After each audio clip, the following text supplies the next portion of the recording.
Court judgment that was delivered on the 3rd of April 2006 in favor of Igbomo community against the Ikwombo community has grossly been abused and poised to be seen as a mere composition of court documents before certain police authorities and the members of the Ikwombo community at large. Strongly express our dissatisfaction over the continuous disregard of the Supreme Court judgment delivered on the 3rd day of February 2006 relating to land and boundary disputes between Igbomo and the Ikwombo communities in Nwonde local government area of Edo State. This of law, where again the Supreme Court ruled and delivered a judgment in favor of Igbomo community. Ever since this judgment was delivered, the Igbomo people have been law-abiding, and all efforts, for the Igbomo people to take charge and ownership of their full possession of land has been proven abortive, as the Ikwombo people have resorted to armed banditry, armed militia groups that has taken over the popular Benin Abo Road Aduawa bypass. Furthermore, a warrant of possession was issued to the Igbomo community by the Ministry of Justice, Edo State government. And since then, the Ikwombo community has created a form of resistance to the Igbomo people in possessing their lawful possession, has now set an example to other communities that the court process in Nigeria is only to create mere paper documents for parties before it. Because the Ikwombo community, headed by the chairman and his traditional Ohe, has continued to train and recruit armed militias to enable them take charge of lands that belong to the Igbomo people. Their actions are seen to be relegating the Supreme Court and the judicial system to a backdoor process in our society. That this act of Ikwombo people can no longer be tolerated by the Igbomo people, because the Igbomo people believe that they have their right to self-defense. As of today, farmers in Igbomo community, palm wine tappers, rubber tappers can no longer access their farmlands any longer, because the Ikwombo people, have positioned armed militia group in connivance with certain state organs to continue taking charge of the Igbomo people's land.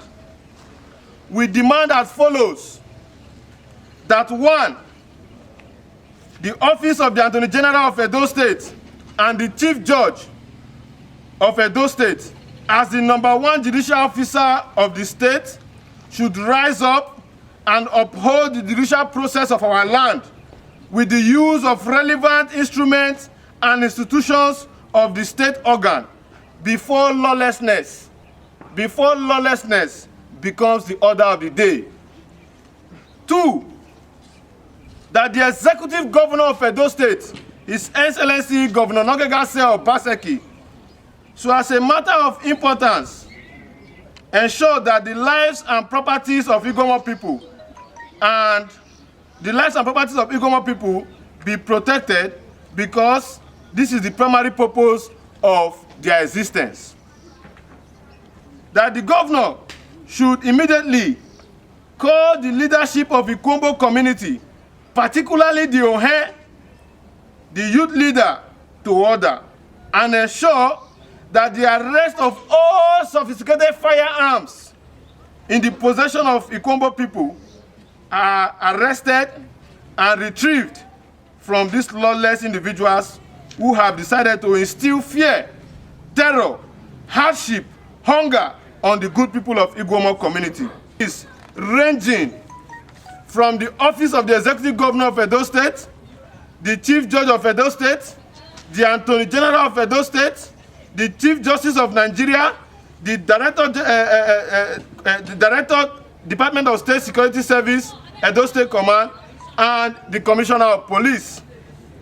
All response as at now has not been able to manage the excesses of Ikwombo community. To this end, the people of Igwomo community believes that the only visible alternative for them is to resolve to self-defense, as no man has monopoly over violence.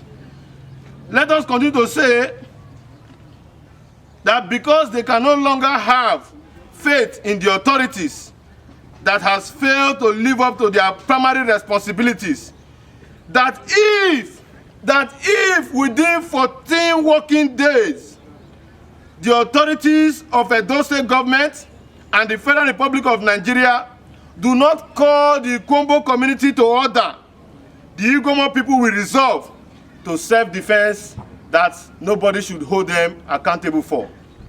To inform all those individuals who have or are currently procuring Igwomo lands from the Ikwombo leadership that such transactions are unlawful and illegal, because any person seen on such lands will be made to bear the full wrath of the law and the people of Igwomo community. Section 287, the decision of the Supreme Court shall be enforced in any part of the Federation by the authority and persons and by court with subordinate jurisdiction to that of the Supreme Court. I submit that what the people of Igwomo are doing may result to promoting initiative. We now call on the Attorney General and the Commissioner of Justice to quickly implement the Supreme Court judgment that was delivered in favor of the Igwomo community. Oba said that with the Supreme Court judgment, there's nothing he can do. But because what they worship for him, the shrine they worship for him, they should give 150 feet to the shrine and demarcate it to the boundary. But we added 50 feet to it to make it 200 feet. That is what we did. The two parties agreed. But later, Igwomo dissatisfied with that action. People, we did not want to take the laws into our hands. We are calling on the state government, the relevant authority, to caution Igwomo people. Otherwise, we will take this matter anyway. People have been suffering in silence, even though there have been Supreme Court ruling, which would have given us opportunity to possess our land. But to the surprising of our people and to the detriment of our people also, the people of Igwomo, it seems to be on their receiving end when they are supposed to possess their land. But the Igwomo people, they are not relating, and they had delight in disobeying the Supreme Court order. So we are appealing to the world to know that we apply, that they should come to our aid so that they will be able to call the Igwomo people to justice, then for us to possess our possession.